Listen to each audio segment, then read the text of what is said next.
ॐ मूकं करोति वाचालं पङ्गुं लङ्घयते गिरिं यत्कृपातमहं वन्दे परमानन्दमाधवम्। गुरुर्ब्रह्मा गुरुर्विष्णु गुरुर्देवो महेश्वरा गुरु साक्षात् परं ब्रह्म तस्मै श्री गुरुवे नमः। कर्पूर गौरम करुणावतारम संसारसारं भुजगेन्द्रहारं सदा वसन्तं हृदयारविन्दे भवं भवानी सहितं नमामि। सच्चिदानन्दरूपाय विश्वोत्पत्त्यादिहेतवे तापत्रय विनाशाय श्रीकृष्णाय वयं नमः। श्रीकृष्णाय वयं नमः। ओम शांति।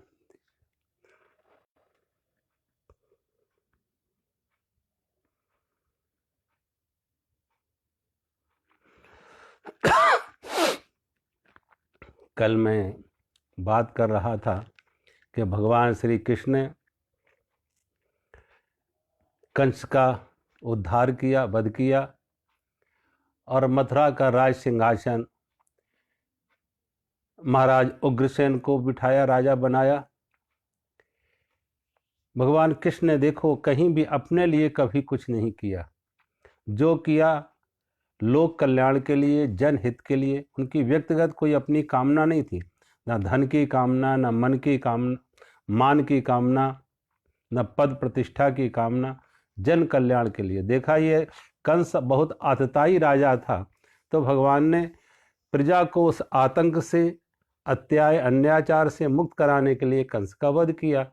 और कंस का राज्य भी कंस ने अपने ही पिता महाराज उग्रसेन को बंदी बना के कारागार में डाल दिया था, तो महाराज उग्रसेन को मथुरा की राजगद्दी पर बिठाया। यहाँ भगवान विद्या अध्ययन करने के लिए संदीपनी ऋषि के आश्रम में क्षिप्रा नदी के किनारे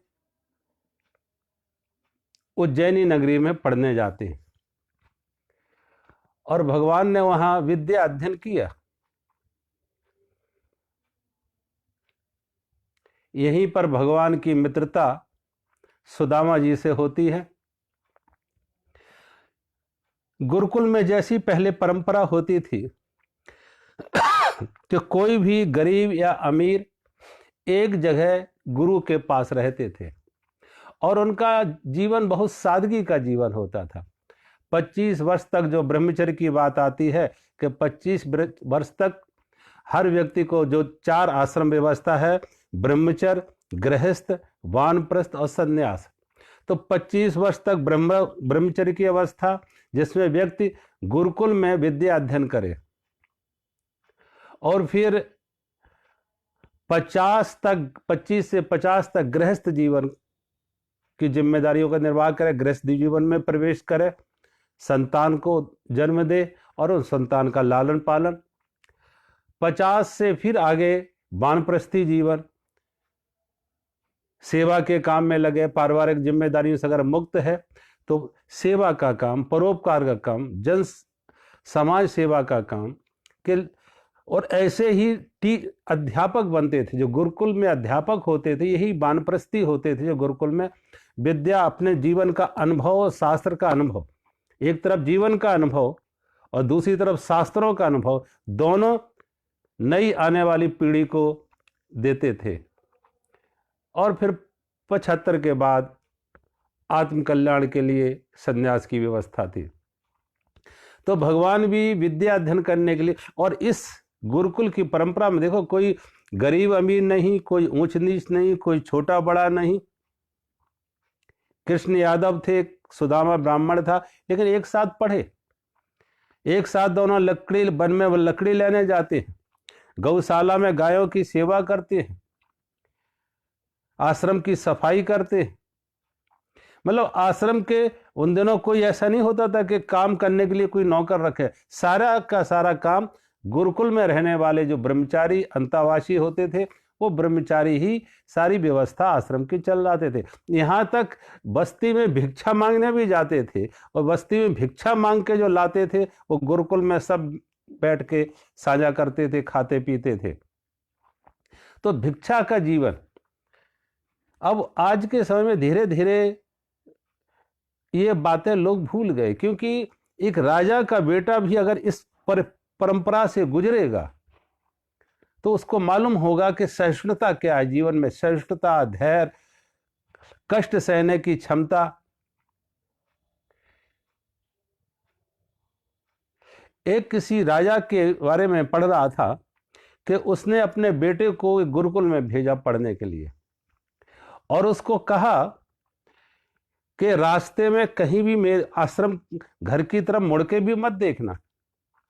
मंत्री उसको लेके जाता रथ पे बिठा के, घोड़े पे बिठा के, और वो उस बच्चे को ये हिदायत थी कि वो वापस मुड़ के ना देखे। अगर वापस मुड़ के उसने देख लिया तो राज्य में कभी भी पुनः वापस नहीं आ पाएगा।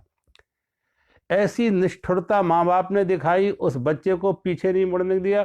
और जब आश्रम वहां पहुंचा गुरुकुल में, तो गुरुकुल के अध्यापक ने उसे गेट पर ही बिठा दिया और कहा यहां आंख बंद करके बैठो, और जब तक मैं ना कहूं आंख खोलने के लिए आंख मत खोलना।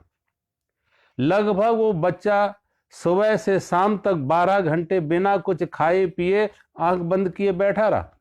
कोई आके उसको धक्का मार देता, कोई आके उसको कुछ बोल देता, लेकिन उसने आंख ना खोली। और फिर गुरु ने उसको आश्रम में प्रवेश दिया। और राजा का बेटा था, कोई सामान्य व्यक्ति नहीं था, राजा का बेटा था। तो गुरुकुल के ऐसे नियम थे, उन नियमों में राजा का बेटा हो या सामान्य किसी व्यक्ति का हो, सबके लिए एक नियम था। और थोड़ी कठिनाई था कि अगर वो कठिनाई से व्यक्ति गुजरेगा तो बाहर की परिस्थितियों के साथ वो ठीक से तालमेल बैठा सकता था। अन्यथा आज तो लोगों को देखो, जिनके बच्चे 4 पैसे जिनके पास हैं, स्कूल भी एसी, घर भी एसी, गाड़ी में जाते हैं वो भी एसी, तो थोड़ी सी गर्मी आए हाय हाय, थोड़ी सी सर्दी आए हाय हाय, दुखी हो जाते। और इसे तप कहा, हमारे शास्त्रों में इसे तप कहा। तप का अर्थ ये नहीं है कि कोई वन में जाके अनावश्यक जल में खड़ा हो जाए, नग्न खड़ा हो जाए, एक पैर से खड़ा हो जाए, 2 पैर से, ये कोई तप नहीं। तप का अर्थ है, भगवान कृष्ण गीता में, शीतोष्ण सुख दुखेषु तथा मान अपमानयो, शीतोष्ण सुख दुखेषु तथा मान अपमानयो आगमा पायना अनित्या तांत से भारत। अर्जुन को कहा, हे अर्जुन, सर्दी और गर्मी जैसे आते जाते हैं, ऐसे ही मान अपमान आते जाते हैं, सुख और दुख आते जाते हैं, आगमा पायना आने जाने वाले, इनका सहन करो। और जो सहन करने की प्रवृत्ति है, सहन करने का एक साहस है, उसी को तप कहा। तप का यह अर्थ नहीं कि तो अनावश्यक शरीर को सताओगे, भूखे रह रहे। कभी देखो लोगों को खा खा के शरीर को थकाते हैं, और फिर खा खा के ऊब जाते हैं तो व्रत करके थकाते हैं। एक अति से दूसरी अति पर चले जाते, कभी भोग की अति पर तो कभी योग की अति पर। भगवान बुद्ध के समय में भगवान बुद्ध एक राजकुमार सौरण था। जो राजकुमार सौरण बड़ा विलासी राजा था, बड़ा भोगी राजा था। एक बार कहते हैं अपने भोग विलास से वो ऊब गया। स्वाभाविक है कि कोई भी भोगी अंत में भोग विलास से ऊबेगा तो दूसरी अति पर जाएगा, त्याग की अति पर जाएगा। जब भोग विलास से बहुत ऊब गया तो भगवान बुद्ध के शरण में आया और भगवान बुद्ध से कहा, मुझे अपना शिष्य बना लो। जब कहा मुझे भी भिक्षु समुदाय में मिला लो, भिक्षु बना लो, शिष्य बना लो, तो भगवान बुद्ध ने कहा, स्वागत है राजकुमार सौरण तुम्हारा। राजकुमार सौरण को सम्मिलित जब किया तो दूसरे बौद्ध भिक्षुओं ने भगवान बुद्ध को कहा कि महाराज, ये राजा बहुत भोग विलासी है, और सन्यास की परंपराओं को, सन्यास की साधना को, सन्यास की मर्यादा को, सन्यास की कठिनाई को ये पूरा नहीं कर पाएगा। सन्यास की कसौटी पर खरा नहीं उतरेगा, ये डिग जाएगा। और अगर कल डिगता है सन्यासी बनने के बाद तो आपको बदनामी आएगी। ये वो तप नहीं कर पाएगा जो तप हम सब लोग यहाँ कर रहे हैं। भगवान बुद्ध ने कहा नहीं, जहां तक मैं समझता हूं आदमी के मन को, ये सन्यास के परंपराओं को, सन्यास की मर्यादा को, सन्यास के तप को ठीक से पालन करेगा और ज्यादा ही पालन कुछ करेगा। जब भगवान बुद्ध ने कहा ज्यादा ही कुछ पालन करेगा तो बौद्ध भिक्षु निरुत्तर हो जाते। ठीक है, परिणाम ये हुआ जो भगवान बुद्ध ने कहा वही हुआ कि जो सभी बौद्ध भिक्षु थे दिन में एक बार भोजन करते थे, ये राजकुमार सौरण 2 दिन में एक बार भोजन करता था, एक दिन छोड़ के। दूसरे बौद्ध भिक्षु जमीन पर वस्त्र बिछा के, हल्का वस्त्र बिछा के सोते थे, ये निर्वस्त्र बिना वस्त्र के बिछावन के सोता था। दूसरे बौद्ध भिक्षु फुटपाथ पर चलते तो ये कांटों पत्थरों पर चलता। अति पहले भोग की अति पर था, अब त्याग की अति पर हुआ, और परिणाम जो होना था वही हुआ कि 3 महीने में उसका शरीर जरा जीर्ण हो गया, बीमार हो गया, उठने बैठने की भी शक्ति नहीं रही। भगवान बुद्ध को खबर मिली कि राजकुमार सौरण अस्वस्थ है, बीमार है, सेहत बहुत उसने बिगाड़ ली है। तो भगवान बुद्ध राजकुमार सौरण के पास आते, और भगवान बुद्ध जब राजकुमार सौरण के पास आते तो राजकुमार सौरण को कहा, राजकुमार सौरण, मैंने सुना है कि तुम बहुत अच्छे सितार वादक थे। जब तुम राजकुमार थे तो बहुत अच्छे सितार वादक थे, क्या मुझे बताओगे सितार बजाने की विधि क्या है? कैसे सितार से ठीक से ध्वनि संगीत पैदा हो? अगर सितार के तार बहुत ढीले हों तो उससे क्या संगीत पैदा होगा? राजकुमार सौरण ने कहा, सितार के तार ढीले हैं तो संगीत, उससे तार में झंकार पैदा नहीं होगी, संगीत पैदा नहीं होगा। भगवान बुद्ध ने कहा, राजकुमार सौरण, अगर सितार के तार बहुत कस दिए गए तब? कहा, अगर बहुत कस देंगे, अंगुली चलाएंगे, तार टूट जाएंगे, स्वर भंग हो जाएगा, फिर संगीत कैसे पैदा हो सितार से? भगवान राजकुमार सौरण ने कहा, बीच में रखो, ना ज्यादा कसो ना ज्यादा ढीला रखो, बीच में रखो। भगवान बुद्ध मुस्कुराए और कहा, राजकुमार सौरण, जो संगीत वीणा से, सितार से संगीत पैदा करने का जो विधि है, वही विधि, वही ज्ञान, वही राज जीवन से संगीत, अध्यात्म का संगीत फूटे, इस हमारे जीवन से परमात्मा का संगीत फूटे, उसकी भी यही विधि है कि न साधना के नाम से शरीर को सताओ, न भोग की अति पर जाओ, न तप की अति पर, न भोग की अति पर। मध्यम निकाय, बुद्ध ने मार्ग दिया, मध्यम निकाय, मध्य का मार्ग। आज हम लोगों को देखो, कभी कभी अतियां पकड़ लेते हैं, कभी कभी लोग झूठा, दूसरों को, लोग मेरी ख्याति होगी, लोग मेरी प्रशंसा करेंगे, लोग मुझे बड़ा महात्मा कहेंगे, अनावश्यक सता रहे। कोई खड़े हो जाते तो बैठेंगे नहीं, खड़े खड़े श्री बाबा, अरे बाबा काहे को? भगवान ने अगर खड़ेश्वरी बना के किसी को पैदा किया होता तो बैठने की सुविधा नहीं। अब बैठने की सुविधा है तो बैठो, और हमारे महापुरुष बैठे, ऋषि मुनि बैठे, संत बैठे। ऐसा नहीं कि कोई अवतार ऐसा हुआ जो खड़े ही रहा हो। खड़े भी रहो, जब जरूरत है तो खड़े हो जाओ, जरूरत है तो बैठ जाओ, जरूरत है तो लेट जाओ। उससे हमारी साधना में कोई फर्क नहीं पड़ता कि खड़े रहने से कोई वृक्ष खड़े हुए हैं तो आत्मज्ञानी हो गए क्या? सोचो। या कोई एक पैर पे खड़ा हो जाए, या कोई कांटों के ऊपर लेट जाए, कोई आग जला के। एक बार मैं बंबई में पढ़ता था, एक आश्रम में गए, एक संत अपने चारों ओर धूप में, तपती हुई दोपहरी में, मई जून के महीने में, चारों तरफ से आग बिछा जला के और उसके बीच में बैठते थे। ऊपर से वैसी आग बरस रही है, सूर्य की आग बरस रही है, दूसरी तरफ और आग जलाते अपने आसपास, खूब शरीर को तपाते। और जब वहां से निकल के आते, वो तप करके वापस बाहर आते, तो आश्रम में भूकंप सा आ जाता, सब डर जाते, पता नहीं कब किसको क्या मारने लगे। इतना क्रोध में, इतना आवेश में, मुंह पर गालियां ही गालियां, गालियां ही गालियां उनके मुंह से निकलती। और आवेश में किसी को थप्पड़ मार देंगे, किसी को कुछ मार देंगे। ये दमन, ये आत्म दमन है। ये दमन किस लिए? और ये दमन साधना नहीं है।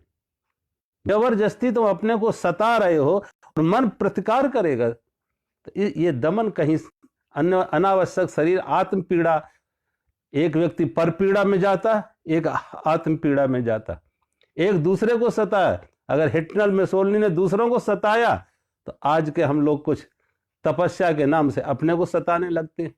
तो ये तप नहीं, तप है सर्दी गर्मी, सुख दुख, मान अपमान, लाभ हानि, इनको समान समझो। सदा सुख नहीं रहा तो दुख भी नहीं रहेगा, मान नहीं रहा तो अपमान भी नहीं रहेगा। ये रात और दिन की तरह आते और जाते हैं। जैसे रात और दिन आते हैं, गर्मी और सर्दी आते हैं, ऐसी सुख और दुख आते हैं, मान अपमान आते हैं, अनुकूलता प्रतिकूलता आती है। इन्हें स्वीकार कर लो। और जो सहज में समता रख के, मन में क्षमता रख के स्वीकार कर ले दोनों तरह के विरोधों को, द्वंद्वों को। जैसे हमने कभी कोई व्यक्ति ये शिकायत नहीं करता कि हे भगवान कृपा करो कि अब रात ना आए। किसी मंदिर में जाके हम प्रार्थना नहीं करते हे प्रभु कृपा करो, कि किसी गुरु के पास नहीं कहते अब कृपा करो कि कोई रात ना आए। हमें मालूम है किसी गुरु का आशीर्वाद, किसी भगवान की प्रार्थना रात को नहीं मिटा पाएगा। रात दिन है तो रात भी आएगी, और रात है तो फिर दिन आएगा। तो जैसे रात और दिन आते जाते हैं, गर्मी और सर्दी आते जाते हैं, ऐसे ही सुख और दुख, मान और अपमान, जीवन के ये द्वंद्व हैं, दो किनारे हैं। जन्म हुआ तो मौत आएगी, मान है तो कभी अपमान। एक सिक्के के दो पहलू हैं, एक सिक्का आगे है तो दूसरा पीछे, साथ है, दोनों साथ जुड़े हुए। तो इनको स्वीकार कर लेना और समता पूर्वक स्वीकार कर लेना। जैसे रात दिन के प्रति समता है, गर्मी सर्दी के प्रति समता है, ऐसी सुख दुख, मान अपमान, लाभ हानि के प्रति समता पूर्वक स्वीकार कर लेना, ये तप है। इसको तप कहा हमारे शास्त्रों में। और फिर बहुत बार देखो, हमें हमारे भगवान ने हमें बुद्धि दी है, और बुद्धि की प्रखरता कब आती है? अध्ययन से, ज्ञान से, विचार से। इसीलिए हमारे शास्त्रों में श्रवण मनन निधिध्यासन, जब गुरु के पास जाते हैं ब्रह्मचारी विद्यार्थी तो सुनते हैं गुरु से, और फिर उस पर विचार करते हैं। और जब विचार करते हैं तो उस विचार से उनके जीवन में वो विचार फिर उनके अपने हो जाते, उनके अपने विचार हो गए और सहमत हो जाते। हमें किसी गुरु ने बताया 2 और 2 4 होते, 2 और 2 मिला के 4 होते, बताया, मैंने विचार किया और पाया हाँ बात तो ठीक है, 2 और 2 4। अब वो मेरा ज्ञान हो गया। अब हम ये नहीं कहें कि हमारे गुरु ने कहा था 2 और 2 मिला के 4 होते, ये नहीं कहेंगे। हम कह रहे हैं अपने अनुभव से कि 2 और 2 मिला के 4 होते। हमारे गुरु ने हमें बताया चीनी है, मीठी है, और हमने भी स्वाद लिया, मीठी है। तो हम ये नहीं कहेंगे हमारे गुरु ने कहा था चीनी मीठी है। हमारा अपना अनुभव है कि चीनी मीठी है। तो वो वही गुरु का ज्ञान जब हम उसे आत्मचिंतन में ढालते हैं तो स्वयं का विचार बन जाता है। एक बार एक शिष्य अपने गुरु के पास गया, एक शिष्य अपने गुरु के पास गया तो सीखने के लिए गया, साधना के लिए गया, ज्ञान के लिए गया कि गुरु से कुछ ज्ञान मिलेगा, सीख मिलेगी। वो गुरु के पास 3 महीना 4 महीना रहा, लेकिन उसने देखा गुरु के पास बहुत बड़े बड़े प्रवचन नहीं हैं, बड़े बड़े शास्त्र नहीं हैं। थोड़े से बात कहता सूत्र में, थोड़े से बात कहते सूत्र में। आप देखो नारद जी ने जब भक्ति के सूत्र लिखे, और सूत्र का अर्थ है बीज रूप में, कि जो बीज रूप में कहा, अब इस पर जब तुम विचार करोगे तो वो सूत्र खुलेंगे, विचार से खुलेंगे वो। और जहां विचार में कहीं असुविधा आ रही तो गुरु तुम्हारा मार्गदर्शन करेगा। आज गीता में भगवान कृष्ण ने जो बात कही है तो सूत्र में कही है। अब उसके ऊपर कितने व्याख्यान, कितने व्याख्या, कितने भाष्य लोगों ने लिखे। तो वो भी अपने गुरु के पास गया, लेकिन 3-4 महीने में उसको लगा कि अब इससे ज्यादा गुरु के पास कुछ नहीं है। संयोग की बात, उसका मन हुआ कि अब मैं यहां से चला जाऊं किसी और गुरु के पास। एक दिन क्या हुआ कि एक कोई बाहर का बड़ा विद्वान गुरु के पास आया, और गुरुकुल के सभी विद्यार्थियों को बिठा के उसने 2 घंटे लंबा प्रवचन दिया, लंबा, शास्त्रों के ऊपर, उपनिषद, गीता, ब्रह्मसूत्र, लंबा 2 घंटे प्रवचन दिया। सभी शिष्यों को लग रहा था कि मेरे गुरु के मन में ईर्ष्या पैदा होगी कि ये तो बात बात में उपनिषदों को कोट कर रहा है, गीता को कोट कर रहा है, ब्रह्मसूत्र के ऊपर कोट कर रहा है, शंकर के भाष्य को कोट कर रहा है। शायद गुरु के मन में भी ईर्ष्या होगी इसकी विद्वता देख के, ये कितना विद्वान है, कितना शास्त्रों में निपुण है ये। 2 घंटे बाद सत्संग खत्म हुआ उस व्यक्ति का, और उस संत के पास आके वो पूछने लगा उस गुरु के पास कि मैंने 2 घंटे बोला, मेरा बोलना आपको कैसा लगा, मेरा बोलना आपको कैसा लगा? उस संत ने कहा, गुरु ने कहा कि मैं बहुत ध्यान से 2 घंटे तुम्हारी बात सुनी, 2 घंटे मैंने सुना, लेकिन तुम बोले ही नहीं। 2 घंटे में बैठा रहा कि तुम कुछ बोलोगे, तुम कुछ बोलोगे, तुम कुछ तुम तो बोले ही नहीं। जब कहा तुम कुछ बोले ही नहीं, तो ये जो नया विद्वान आया था, नया विद्वान कह रहा, आप क्या कह रहे हैं? मैं 2 घंटे बोला, मैं 2 घंटे बोला और आप कहते कुछ बोला नहीं। कहा तुम नहीं बोले, उपनिषद बोला, गीता बोला, ब्रह्मसूत्र बोला, शंकर भाष्य बोला, लेकिन तुम खुद ना बोले। तुमने कुछ वहां से लिया, कुछ जितना भी कुछ कहा तुमने सब उधार कहा, बोरोड नॉलेज। गीता ने क्या कहा, शंकर भाष्य में क्या कहा है, उपनिषदों में क्या कहा, तुम्हारा अनुभव क्या था? तुम्हारा तो कहीं कुछ अनुभव था ही नहीं, तुमने अपनी बात तो कुछ कही नहीं। मैं जब बॉम्बे में पढ़ता था, 3 साल वेदांत दर्शन पढ़ा, तो हमारे गुरु जी स्वामी दयानंद जी, चिन्मय जी भी हमें पढ़ाते थे। संयोग की बात, एक पिलानी यूनिवर्सिटी के हमें प्रोफेसर भी पढ़ाते थे, और वो पिलानी यूनिवर्सिटी के जो प्रोफेसर थे अब वेदांत दर्शन के, और वेदांत दर्शन नहीं, षड दर्शन के आचार्य थे। उन्होंने बौद्ध धर्म, जैन धर्म के ऊपर अध्ययन अच्छा किया था, तो वेदांत के साथ साथ बौद्ध धर्म और जैन धर्म का एक तुलनात्मक अध्ययन भी वो कराते थे। बड़ी विद्वता थी, बड़े शब्द थे, बड़े शास्त्र थे उनके पास, लेकिन अनुभव कुछ नहीं था। वैसा ही काम, क्रोध, लोभ, मोह, अहंकार सब वैसे ही, कोई फर्क नहीं पड़ा साधारण व्यक्ति में और उनमें, कोई फर्क नहीं पड़ा।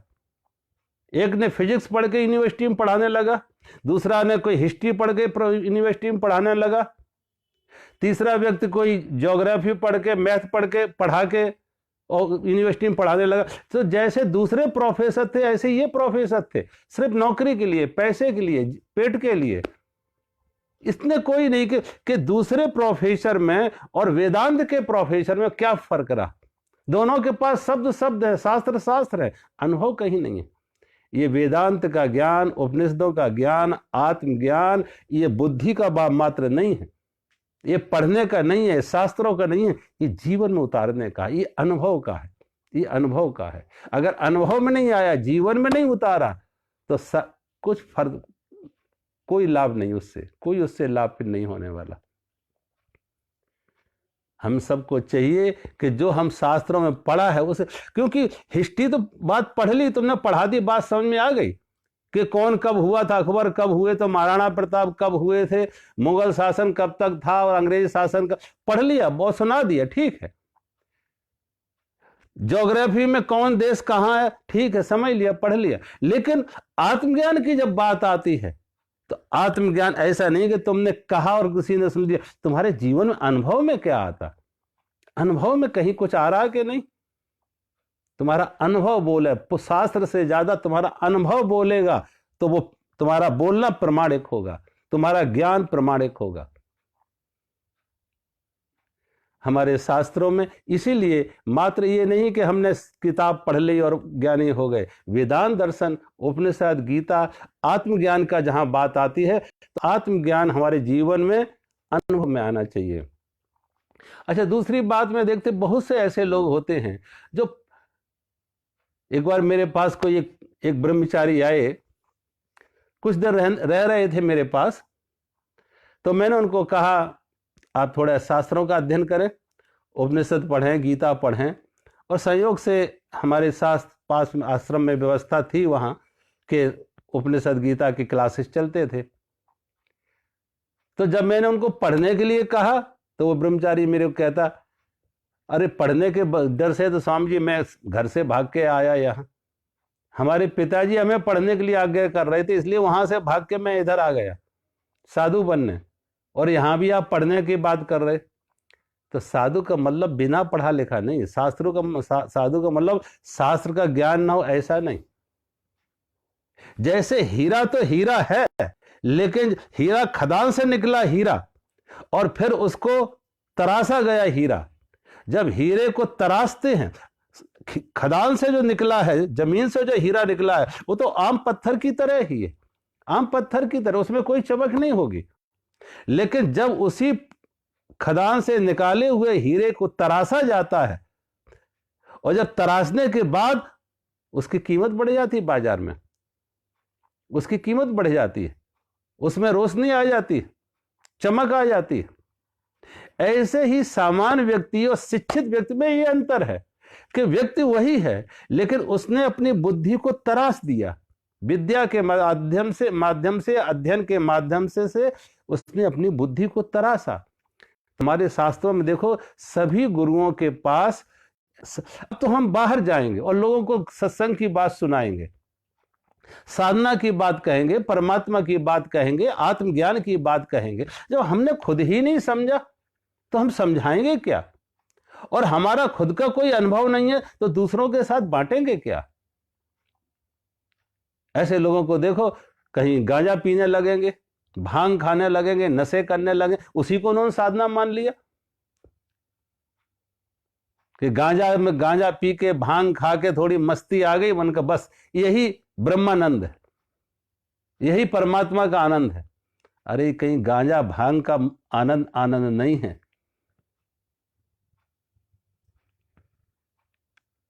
वो मस्ती कुछ और होती है। एक बार नानक से किसी ने कहा, नानक आप पीते हो? गुरु नानक देव से किसी ने पूछा, कुछ पियक्कड़ों ने, कि गुरु नानक देव जी आप भी पीते हैं? गुरु नानक देव जी ने कहा कि मैं तो ऐसी पिए कि अब वो खुमारी उतरती नहीं, नाम खुमारी नानका चढ़ी रहे दिन रात। जिन्होंने वो खुमारी ली है, नाम खुमारी, अंदर का आनंद जिन्होंने पाया है, अंदर की शराब जिनसे जो सराबोर हुए हैं, वो मस्ती कुछ और है। ये गांजा भांग की मस्ती कोई मस्ती नहीं। एक बार मैं ऋषिकेश में जा रहे थे, वह नीलकंठ, दो साधु बैठे चिलम पी रहे थे। जब मैं वहां संयोग के बाद वो एक वृक्ष के नीचे बैठे थे, तो हम और एक मेरे गुरु भाई थे, हम भी जाके उस वृक्ष के नीचे, क्योंकि पैदल गए थे, थके हुए थे, तो उस वृक्ष के नीचे बैठ के थोड़ी देर विश्राम लेने लगे। वो दो साधु गांजा पी रहे थे। हम लोगों को भी कहा आप भी पीजिए गांजा। तो मैंने कहा हम तो पीते नहीं है, कभी पिया नहीं गांजा, हम तो पीते नहीं। तो एक साधु दूसरे साधु से क्या कहता कि ये तो सब अन्न के कीड़े हैं, कि ये तो अन्न के कीड़े। मैंने उससे पूछा कि पहली बात, अन्न हम भी खाते हैं और अन्न तुम भी खाते हो, ऐसा नहीं कि तुम अन्न नहीं खाते हो। अच्छा, अब दूसरी बात, जो तुम गांजा पी रहे हो, ये कोई साधु का धर्म है? साधु को साधना में गांजा पीना चाहिए, नशा करना चाहिए? और तुम खुद गांजा पियोगे, भांग खाओगे, नशे करोगे, तो तुम दूसरों को क्या ज्ञान दोगे? तुम यही मूर्छा करना सिखाओगे, यही बेहोशी सिखाओगे। और ज्ञान है होश में, बेहोशी में नहीं, मूर्छा में नहीं, नशे में नहीं। वो बिना पढ़े लिखे। प्राय ऐसे साधु तुम्हें मिलेंगे जो नशा के चक्कर में पड़ गए, गांजा भांग में पड़ गए, कहीं नशे में, उनको प्राय तुम देखो वो अनपढ़ होंगे। वो उनको किसी गुरु की शिक्षा नहीं मिली, किसी गुरु से उन्हें ज्ञान नहीं मिला है, कभी किसी शास्त्र का उन्होंने अध्ययन नहीं किया। अगर उन्हें शास्त्र का अध्ययन हो, किसी गुरु की कृपा हो, और जीवन में कोई साधना की हो, और दिल में सही, दिल में कहीं एक जिज्ञासा हो, एक मुमुक्षुत्तम हो परमात्मा को जानने का, ज्ञान को पाने का, तो शायद वो भटकाव नहीं आएगा, वो कहीं ना कहीं खोजेगा उसे। लेकिन ऐसे लोग भटक जाते बेचारे, जिनकी खोज नहीं है, तो गांजा वाजा पीने लगे, ऊट पटांग ढंग से रहने लगे, बस वही।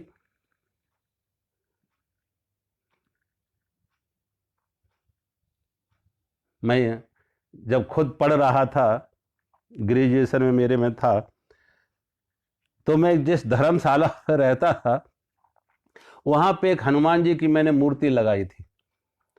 तो एक बार शाम को आके एक अगरबत्ती वहां पे हम जला देते थे। संयोग की बात, वहां पे नुमाइश थी, मेला लगा हुआ था, तो एक नागा बाबा वहां आ गए और वो नागा बाबा आके वहां पे धूनी रमा लिए। एक दिन में क्या हुआ, ऊपर से माचिस लाना, अगरबत्ती जलाने के लिए माचिस लाना भूल गए। अगरबत्ती तो ले आए, माचिस ना लाए। तो मैंने सोचा बाबा की धूनी है नीचे, बाबा की धूनी से अगरबत्ती जला लेंगे। लेकिन जब हम वहां से अगर धूनी से जलाने के लिए उधर बढ़े तो बाबा कुछ अंधेरा सा, मुझे पहचाने भी नहीं, और बाबा को लगा कि कोई बीड़ी उससे लगा रहा है। तो बाबा तो एकदम लाल लाल पीले आग बबूला हो गए, गालियां ही निकालने लगे, चिमटा उठा लिया मारने के लिए। जब हम नजदीक आए तो उन्होंने मुझे पहचाना। तो मैंने, और वो मुझसे कह रहे थे ऐसे ही बाबा तुम्हारे अंदर भी, ऊपर ऊपर तुमने राख लगा के शरीर पे, लेकिन तुम्हारे अंदर भी आग धधक रही है, तुम्हारे अंदर भी बहुत आग धधक रही। अगर आग ना धधक रही होती तो ये गालियां कहां से आई हैं, ये क्रोध कहां से आया? तुम्हारे साधु के मुंह से इतनी गालियां और ऐसा क्रोध, ये साधुता है? और तुमने कपड़े छोड़ दिए, लेकिन सोचो कितना तुम रोज कम से कम नहीं तो तुम 200 रुपए की रोज लकड़ियां जला जाते, और जितना खाना नहीं खाते उससे ज्यादा गांजा पीते हो। बाबा ने एक वहां पे भागवत कथा रखवाई, किसी पंडित को बुला के भागवत कथा रखवाई, और भागवत कथा जब खत्म हो गई तो जो पैसे चढ़े थे, लोगों ने जो पैसे चढ़ाए भागवत पर, उसको लेके बाबा का और भागवत के पंडित के बीच में झगड़ा हो गया। बाबा ज्यादा मांग रहा था, पंडित कम दे रहा था, झगड़ा हुआ। ऐसा झगड़ा हुआ कि वो बाबा के केस पकड़े, बाबा उसे गालियां निकाले। अंत में पुलिस को आना पड़ा, पुलिस ने दोनों का हस्तक्षेप किया, दोनों को थाने पर ले गए। अब ये क्या है, ये कौन सी साधना है? ये किसको मूर्ख बना रहे, किसको धोखा दे रहे? तो हम सबको चाहिए कि शास्त्रों का ठीक ढंग से अध्ययन करें और अपने प्रति गंभीर हों, दुनिया के बात छोड़ें, अपने प्रति गंभीर हों कि हमें जीवन में पाना क्या है, हम निकले किस लिए, और जीवन का लक्ष्य क्या है, और परमात्मा क्या है, और उस परमात्मा को पाने की सही साधना क्या होगी। ऐसे नहीं कि कोई भागने से कहीं पहुंच जाता है, भागने से कहीं कोई नहीं पहुंचता। चलें, लेकिन सही दिशा में चलें, सही मार्ग पर चलें। और मैं तो कहते चलने की भी बात नहीं है, क्योंकि जिस परमात्मा को हम खो, चलने से दूरी कम हो जाए, वो परमात्मा हमारे अंग संग है, हमारे साथ में है, उसकी विस्मृति है, उसकी स्मृति आ जाए। उधर से हमने पीठ फेर रखी है, बस पीठ उस तरफ को मुंह कर ले, मुंह उस तरफ कर ले, जैसे हमने पीठ फेर रखी है। तो सूरज हमारे सामने है, रोशनी हमारे सामने है, बहिर्मुखी हमारी जो खोज है, जरा खोज रहे, जरा अपने अंदर में उतर जाए, फिर परमात्मा कहां दूर है। तो भगवान कृष्ण ने भी आदर्श प्रकट किया, आदर्श दिखाया कि भगवान कृष्ण भी, जिन्हें हम भगवान कहते हैं, वो भगवान भी गुरु के पास विद्या अध्ययन करने के लिए जाते हैं। और गुरुकुल में जो परंपरा है, गुरुकुल में जिस तरीके से समानता है, गुरुकुल में हर ब्रह्मचारी को श्रम करना पड़ता, कोई अहंकार लेके नहीं जाएगा, श्रम करना पड़ता। भगवान कृष्ण ने भी वो सब मर्यादाओं का, परंपराओं का विधिवत पालन किया। यहां से भगवान जब विद्या अध्ययन करके वापस लौटे तो भगवान मथुरा में आ जाते, और इस बीच में मथुरा में जरासंध ने बहुत सारे आक्रमण किए। इसी बीच में जब भगवान वापस आ जाते मथुरा में, महाराज उग्रसेन की रक्षा के लिए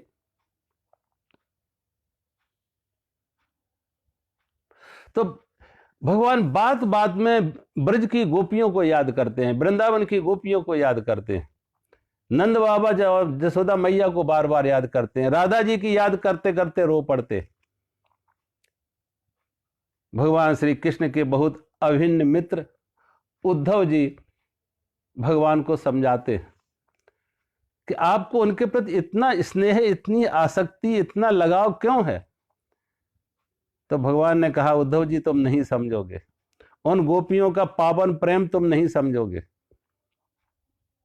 तो भगवान ने उद्धव जी को ही ब्रज में भेजा कि तुम ब्रज की गोपियों को, तुमने जो आत्मज्ञान, वेदांत दर्शन जो पढ़ा है, ये आत्मज्ञान जरा ब्रज की गोपियों को दो। और उद्धव जी जब ब्रज में आते हैं आत्मज्ञान देने के लिए, तो उद्धव जी तो भगवान को लगा कि शायद हमें इन्हें आत्मज्ञान देंगे। अब यहां तो ब्रज की गोपियां और ब्रज के ग्वाल, माता जशोदा, राधा जी, सब तो प्रेम में डूबे हुए थे, प्रेम भाव में थे, प्रेम की प्रखरता पर थे। देखो, जीवन में कोई भी एक रास्ता ले लो, लेकिन वो रास्ता मतलब ये नहीं कि वो रास्ता सिर्फ एकांगी होता है। पहले ही प्रसंग आया था कि भक्ति देवी के 2 पुत्र थे, ज्ञान और वैराग्य। तो भक्ति की में प्रेम की प्रकाष्ठा है, प्रेम प्रबल है, प्रेम की प्रधानता है, लेकिन साथ में ज्ञान और वैराग्य भी होते हैं। अगर खाली भक्ति है, खाली प्रेम है, तो वहां पे ऊसर बंजर, वहां पे बहुत झाड़ झंकाड़ बहुत होगी, हरियाली बहुत होगी, लेकिन स्वच्छता नहीं होगी, निर्मलता नहीं होगी। कभी कभी आप किसान को देखो, किसान खेत में बीज डालता है, तो खेत में जो बीज डाला वो भी उगाता है, कोई घास पात भी उगाती है। और जब घास पात भी हो जाती तो किसान क्या कहते हैं, उसको निराई करता है, कि घास को निकालता है, जिससे जो पौधे हैं उनको और ज्यादा अच्छी खुराक मिले और पौधे ज्यादा मजबूत हों, अच्छे हों। ऐसे ही भक्ति में कभी कभी अनावश्यक अंधविश्वास बहुत आ जाते, झूठी झूठी परंपराएं बहुत आ जाती, अंध आचरण बहुत आ जाता है। तो क्योंकि भक्ति अंधी है, प्रेम अंधा है, तो भक्ति में, भक्ति के साथ ज्ञान को जोड़ोगे तो वो भक्ति अंधी नहीं होगी। प्रेम में अंधा हो सकता है, भक्ति अंधी नहीं होती है, क्योंकि उसके साथ ज्ञान जुड़ गया है। अब हमें मालूम है कि प्रेम और ज्ञान दोनों एक साथ जब जुड़े, और ये स्वाभाविक है, देखो हर व्यक्ति को प्रेम है, लेकिन वो प्रेम कहां है? संसार की वस्तुओं के प्रति, व्यक्तियों के प्रति।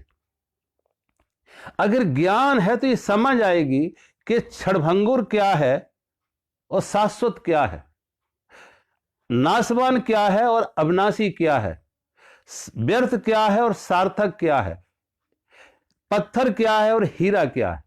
ये समझ कैसे आएगी? ज्ञान से आएगी।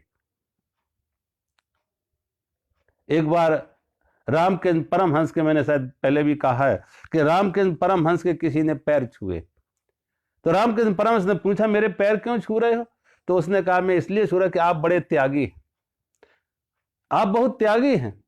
तो जब कहा त्यागी इसलिए आपके पैर छू रहे, तो रामकृष्ण परमहंस ने उल्टे उसके पैर छुए, कहा अगर मैं त्यागी हूं तो तुम महात्यागी हो। उसने कहा मैं कहां महात्यागी? रामकृष्ण परमहंस ने उदाहरण दिया कि देखो, एक जगह पर एक हीरा और पत्थर रखा हुआ है, हीरा और पत्थर दोनों चीजें रखी हुई हैं वहां पर। एक व्यक्ति आता हीरा उठा लेता और पत्थर छोड़ देता, दूसरा व्यक्ति आता पत्थर उठा लेता और हीरा छोड़ देता। अब सोचो, एक ने हीरे का त्याग किया, एक ने पत्थर का त्याग किया, बड़ा कौन है? बड़ा त्यागी कौन है? बड़ा त्यागी वो है जिसने हीरे का त्याग किया, बड़ा त्यागी वो जिसने हीरे का त्याग किया। तो रामकृष्ण परमहंस ने कहा, मैंने संसार रूपी पत्थर त्यागा, लेकिन परमात्मा रूपी हीरा पकड़ा। संसार रूपी पत्थर त्यागा है, परमात्मा रूपी हीरा पकड़ा है। और तुम हमसे भी बड़े त्यागी हो, तुमने परमात्मा रूपी हीरा त्यागा है और संसार का पत्थर लिए बैठे हो। अब इसके ये ज्ञान होना चाहिए कि पत्थर क्या है और हीरा क्या है, क्षणभंगुर क्या है और शाश्वत क्या है, सार्थक क्या है, व्यर्थ क्या है, विष क्या है और अमृत क्या है। अगर हमने विषयों को ही अमृत मान लिया तो सारी दौड़ उधर ही की है। धन इकट्ठा करो, पद इकट्ठा करो, भोग इकट्ठा करो, और अंत में हाथ कुछ नहीं आता, भोग आ गए तो रोग आ गए, और जो इकट्ठा किया था वो कल छूट जाता, छिन जाता। तो उस शाश्वत को इकट्ठा करो, सत्य को इकट्ठा करो जो छूटे ना, वो है असली धर्म। इसको वो कहना स्वामी रामतीर्थ कहते थे, कैश रिलीजन, नगद धर्म, स्वयं का अनुभव और वो परमात्मा का अनुभव नगद धर्म कहते थे। तो ये गोपियों के पास जब जाते तो गोपियों को देखा कि गोपी में वो भाव नहीं है, सगुण उपासना के साथ साथ निर्गुण में भी है, और परमात्मा को सर्वव्यापक देख रही है गोपियां। उद्धव जी को लगा कि इन्हें हम समझाएंगे कि परमात्मा यहां भी है वहां भी है, तो गोपियां हंसने लगी। उद्धव जी तुम ये ज्ञान किसे दे रहे हो? हम तो जमुना किनारे जाते हैं तो हमें कृष्ण ही दिखते हैं, काली कोयल देखते हैं तो कृष्ण ही दिखते हैं, बादलों को देखते हैं काले बादल दिखते तो श्याम ही दिखते हैं। लाली मेरे लाल की जित देखूं तित लाल, लाली देखन मैं गई तो मैं भी हो गई लाल। इन गोपियों ने उस परमात्मा कृष्ण को मात्र एक रूप में भी नहीं देखा, व्यापक देख लिया, सर्वत्र देख लिया। और सही भक्ति वही है जो परमात्मा को सर्वत्र व्याप्त देखे, व्यापक देखे। अब वो परमात्मा खाली मंदिर में ही नहीं है, मूर्ति में ही नहीं है, मंदिर के बाहर भी परमात्मा है, और हर नाम रूप में वो परमात्मा है। अद्वेष्टा सर्वभूतानां मैत्री करुणे विचार। गीता के 12वें अध्याय में भगवान कह रहे हैं, मेरा भक्त मुझे कौन प्रिय है? अद्वेष्टा सर्वभूतानां, जो सभी प्राणियों में जिसका द्वेष नहीं है और मैत्री और करुणा का भाव है। रामचरितमानस में भी जो नवदा भक्ति हमने जल्दी तब भी कही थी कि नवदा में सातवीं भक्ति, सातम मोह मय सम जग देखा, सारा जगत परमात्मा का रूप है। भगवान से कहां दूरी, कहां भगवान नहीं। सागर के किनारे जाओ, लहरें बहुत तरह तरह की होगी, छोटी लहर होगी, बड़ी लहर होगी, कोई पानी का बुलबुला होगा, कोई तरंग होगी, लेकिन सब सागर के ही रूप है। किसी सुनार के पास जाओ, आभूषण बहुत तरह तरह के, कोई कान का कुंडल होगा तो कोई गले की माला होगी तो कोई अंगुली की अंगूठी होगी, अलग अलग होंगे आभूषण, नाम अलग होगा, रूप अलग होगा, लेकिन सब सोने के होंगे। सुनार की दृष्टि सोने की होती है, आभूषणों की नहीं, नाम रूप की नहीं। उसकी दुकान पर तुम ले जाओ तो वो ये नहीं देखेंगे तुम क्या देने आए। गणेश को, कोई साधु के गणेश को बेचने गया और चूहा को भी बेचने गया,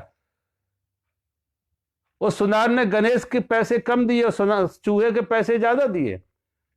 तो साधु को गुस्सा आया कि चूहा तो जीव है, गणेश तो भगवान है, गणेश के पैसे कम दे रहे हो, चूहे के पैसे ज्यादा दे रहे। वो सुनार बोला, बाबा जी मैं ना गणेश खरीद रहा ना चूहा खरीद रहा, मैं तो सोना खरीद रहा, और गणेश का वजन ज्यादा था, चूहे का वजन ज्यादा था, इसलिए चूहे के पैसे ज्यादा दिए। हमने सोना खरीदा, ना गणेश खरीदे न चूहा खरीदा। कहने का अर्थ है हर नाम रूप के पीछे जो परमात्मा छिपा हुआ है, उस परमात्मा को सर्वव्यापक। तो गोपियों ने उद्धव जी को कहा कि कृष्ण हमसे दूर गए ही नहीं, कृष्ण मथुरा में गए ही नहीं, कृष्ण तो हमारे आसपास हैं। जब भी जहां भी हम देखते हैं तो हमें कृष्ण ही कृष्ण नजर आते हैं। उद्धव जी गए थे ज्ञान देने, और उद्धव जी खुद भक्ति का ज्ञान लेके आ जाते, भाव का ज्ञान लेके जा। कि उद्धव जी के पास मात्र ज्ञान था लेकिन भाव नहीं थे, भक्ति नहीं थी। इसलिए भगवान कृष्ण ने प्रेरणा तौर के ये वहां जाएंगे तो गोपियों से सीख के आएंगे, सिखाने का बहाना किया, सिखाने का तुम सिखा के आओ, लेकिन उधर से आए उद्धव जी सीख के, प्रेम रस में डूबे हुए, भाव में भक्ति में डूबे हुए। क्योंकि उद्धव जी के पास सूखा सूखा शुष्क ज्ञान था लेकिन भाव नहीं थी, भक्ति नहीं थी, प्रेम नहीं थी। भगवान शंकराचार्य को आप देखो, एक तरफ जहां उन्होंने उपनिषद वेदों पर, उपनिषदों पर भाष्य लिखे, गीता पर भाष्य लिखा, वहीं पर शास्त्र में भज गोविंदम जैसे गीत भी लिखे। तो दोनों का समन्वय हो, ज्ञान और भक्ति का समन्वय हो, दोनों एक साथ हो। ऐसे हैं दोनों जैसे हमारे दो हाथ, ऐसे जैसे एक पक्षी के दो पंख। एक पंख से पक्षी नहीं उड़ पाता है, उड़ने के लिए दो पंख चाहिए, चलने के लिए दो पैर चाहिए, नाव को एक किनारे से दूसरे किनारे पर ले जाने के लिए दो पतवार चाहिए। ऐसे ही परमात्मा ने संसार से परमात्मा के किनारे तक जाने के लिए ज्ञान और भक्ति के दो पतवार दिए कि ज्ञान और भक्ति दोनों का समन्वय हो, दोनों का साथ हो। जहां ज्ञान की जरूरत है, ज्ञान बताएगा कि रास्ता कौन है, लेकिन भक्ति चलेगी। ज्ञान को आंख है लेकिन पैर नहीं है, और भक्ति को पैर है लेकिन आंख नहीं है।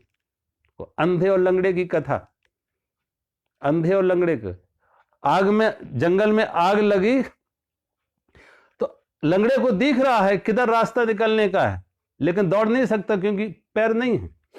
और अंधे के पास पैर है लेकिन दिख नहीं रहा कि रास्ता किधर है, आग से कैसे निकला जाए।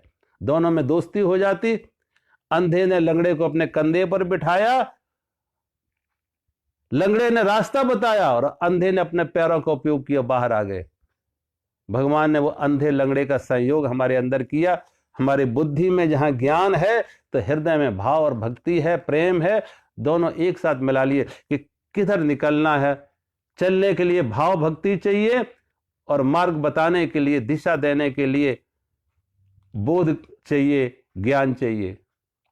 तो उद्धव जी गए थे सिखाने और खुद सीख कर लौट आए। यहां भगवान ने अक्रूर जी को, भगवान श्री कृष्ण ने अक्रूर जी को भेजा हस्तिनापुर कि जाओ तुम हस्तिनापुर में महाराज धृतराष्ट्र से जाके मिलो। और भगवान को खबर लग गई थी कि लक्षागृह में कौरव आग लगा के पांडवों को मारना चाहते हैं, तो तुम जाके समझाओ। भगवान कृष्ण ने अक्रूर जी को धृतराष्ट्र को समझाने के लिए भेजा। जब भगवान ने अक्रूर जी को भेजा, अक्रूर जी कुछ महीने रहे धृतराष्ट्र को समझाने के लिए, लेकिन धृतराष्ट्र ने वही कहा कि अक्रूर जी तुम जो कह रहे वो सब ठीक है, लेकिन दुर्योधन अन्याय आतताई होते हुए भी मेरे मन में दुर्योधन के प्रति आसक्ति है, मोह है, और आसक्ति मोह बस मैं उसे रोक नहीं पाते। बहुत समझाने की कोशिश की, लेकिन धृतराष्ट्र तो अंधे थे। लेकिन धृतराष्ट्र की पत्नी गांधारी ने आंख होते हुए भी अंधी हो गई, आंख पर पट्टी बांध ली। अगर गांधारी ने अपनी आंखों का उपयोग किया होता, अंधे पति को मार्ग दिखाया होगा, रास्ता दिखाया होता, समझाया होता, तो शायद ये महाभारत का नरसंहार ना होता। लेकिन गांधारी ने अपने अंधे पति का अंधा अनुकर, आंख होते हुए भी अंधी हो गई। धर्म पत्नी का धर्म यह होता है कि अपने पति को धर्म की प्रेरणा दे, धर्म के मार्ग पर चलने की सलाह दे, सहारा दे, ताकत दे, उत्साह दे, प्रेरणा दे।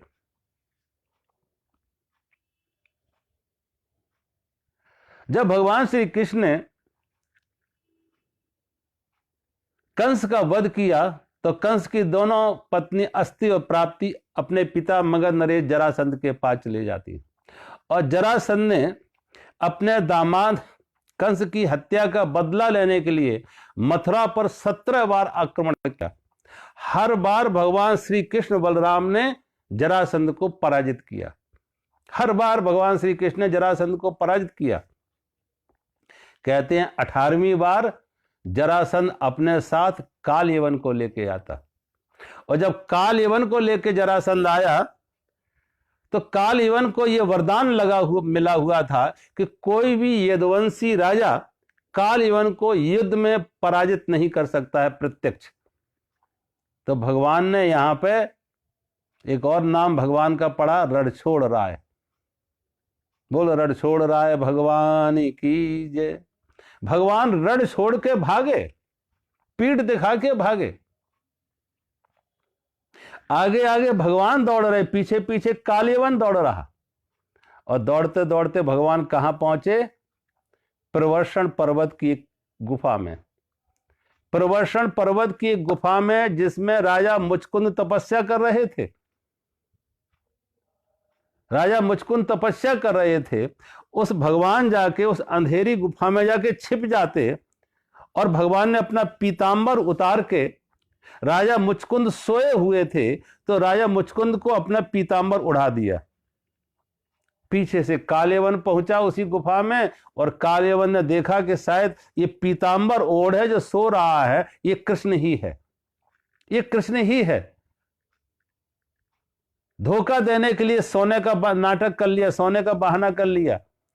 तो कालेवन ने बिना सोच विचारे सोए हुए मुचकुंद की छाती पर लात मारी, और जब सोए हुए राजा मुचकुंद की छाती पर लात मारी तो राजा मुचकुंद की आंख खुल जाती, और राजा मुचकुंद की कोप दृष्टि से काल यवन जल के राख हो जाता। काल यवन जल के राख हो जाता। जब काल यवन का वध हो जाता, भगवान प्रकट हो जाते, तो महाराज मुचकुंद ने भगवान की पूजा की, उनसे आशीर्वाद लिया। हर जगह शक्ति नहीं, युक्ति से काम लिया जाता। जहां शक्ति काम ना आए वहां युक्ति काम हो आती है। और हर जगह जरूरी नहीं है रणथंभ बनो, कहीं रणछोड़ भी बनो।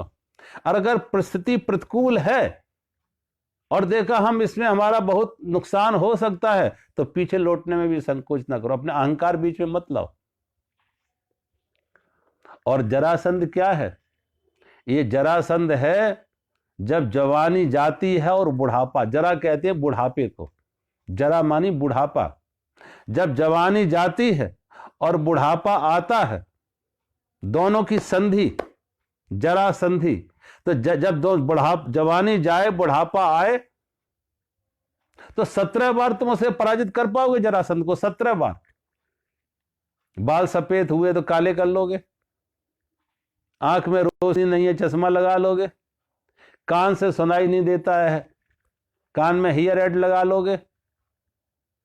17 बार तुम पराजित कर सकते हो, लेकिन 18वीं बार यही बुढ़ापा काल को लेके आएगा, मौत को लेके आएगा। और जब काल को लेके आ रहा, मौत को लेके आ रहा, तो भागो। और भाग के कहां जाओ?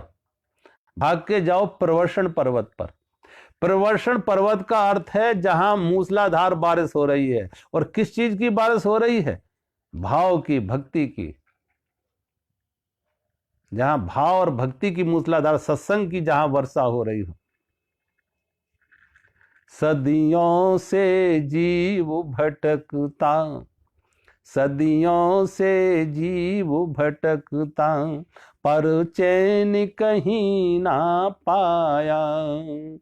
100 बार मरा जी जी कर, फिर भी जीना ना आया, फिर भी जीना ना आया।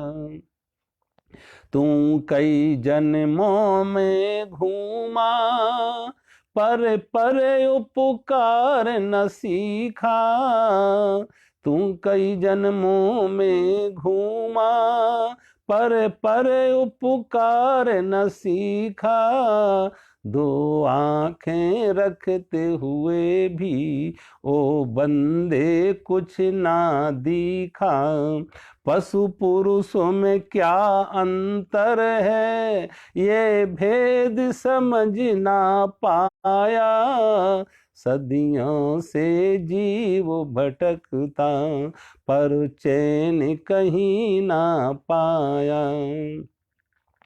तूने मोर पपीहा बनकर पी पी ना कभी पुकारा। तूने मोर पपीहा बनकर पी पी ना कभी पुकारा। सत्संग की वरुसारी तुम्हें मन धोकर नहीं निखारा। सत्संग की वरसारी तुम्हें मन धोकर नहीं निखारा। कई बार तेरे जीवन में सावन का महीना आया। सदियों से जीव भटकता, पर चैन कहीं ना पाया। 100 बार मरा जी जी कर, फिर भी जीना ना आया। मोह माया के बंधन ने, मोह माया के बंधन ने तुझे ऐसा चक्कर डाला। तूने दिल की तख्ती पर कई बार सवाल निकाला। हर बार गलत ही निकला, हर बार गलत ही निकला, एक बार सही ना आया। सदियों से जीव भटकता, पर चैन कहीं ना पाया। 100 बार मरा जी जी कर, फिर भी जीना ना आया। सत्संग की वर्षा ऋतु में मन धोकर नहीं निखारा। जब काल एवं पीछा कर रहा है, जरासंध के साथ काल एवं आए तो भागो। कहाँ भाग कर जाओ? प्रवर्षण पर्वत पर, सत्संग की जहां मूसलाधार बारिश हो रही। जीवन में यहीं पर भगवान ने द्वारका नगरी का निर्माण किया, और कहती है द्वारका नगरी ब्रह्म की नगरी थी। का ब्रह्म का वाचक है तो ब्रह्म की नगरी। और कहीं लोग कहते हैं द्वारका शब्द का अर्थ है कि इतने बड़े बड़े विशाल भवन थे, और पूरा नगर चारों तरफ से एक बाउंड्री से घिरा हुआ था। तो लोग एक दूसरे से पूछते थे द्वार कहाँ है, द्वार कहाँ, तो कहते उसका नाम द्वारका पड़ गया, और ये ब्रह्म की नगरी है। तो जब काल यवन के साथ जरासंध के साथ काल यवन आए, तो अपने जीवन में भागो, क्योंकि अंत में और कोई उपाय नहीं है। मुचकुंद ऐसे प्रवर्षण पर्वत पर, जहां सत्संग, किसी संत के पास जाओ, गुरुओं के पास जाओ, सत्संग का लाभ। संसार तो बहुत भोग लिया, बहुत गई थोड़ी रही नारायण अब चेत, बहुत गई थोड़ी रही नारायण अब चेत, काल चरैया चुन रही निस्दिन आयु खेत। सारा जीवन चला गया, सारी की सारी रस्सी जब चली गई कुएं में, एक हाथ में मुट्ठी पकड़ में है। अगर थोड़ी समझ हो, होश हो, जाग जाओ तो रस्सी वापस खींच सकते हो। ये जीवन गया सो गया, जो बचा है इसे संभाल लो। जो बीता सो बीता, अब उसे कुछ कर नहीं सकते। जो गया सो गया, जो बीता सो बीता, जो बचा है इसे संभाल लो। और मैंने कहा अगर दिल में सच में तड़प हो, प्यास हो, एक मुमुक्षुत्तम हो, परमात्मा को पाना है, तो कुछ भी असंभव नहीं है, कुछ भी असंभव नहीं। एक क्षण में सोचो, राजा परीक्षित को 7 दिन में आत्मज्ञान हो जाता। 7 दिन में। क्यों? एक अंदर से प्यास थी, तेज प्यास थी। संसार से सहज में वैराग हो गया। संसार में जहां उनको अमृत दिख रहा तो विष दिखने लगा। संसार में जहां जीवन दिखने लगा तो वहां मौत दिखने लगा, कि जहां जीवन समझ के दौड़ रहे थे वहां जीवन नहीं है, मौत है। जहां महल थे वहां खंडर दिखने लगे, जहां भोग थे वहां रोग दिखने लगे, और मृत्यु का तांडव दिखने लगा कि जहां सौंदर्य है वहां कुरूपता खड़ी हुई है।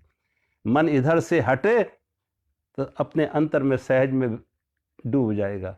कबीरा मन तो एक है, चाहे जहां लगा, और चाहे तो हरिभजन में, चाहे विषय कमा। ये मन संसार में जब तक है तो परमात्मा से दूर है। एक बार यहां से हटे तो, अंदर से बाहर से हटे तो फिर कहां खोजने की जरूरत नहीं।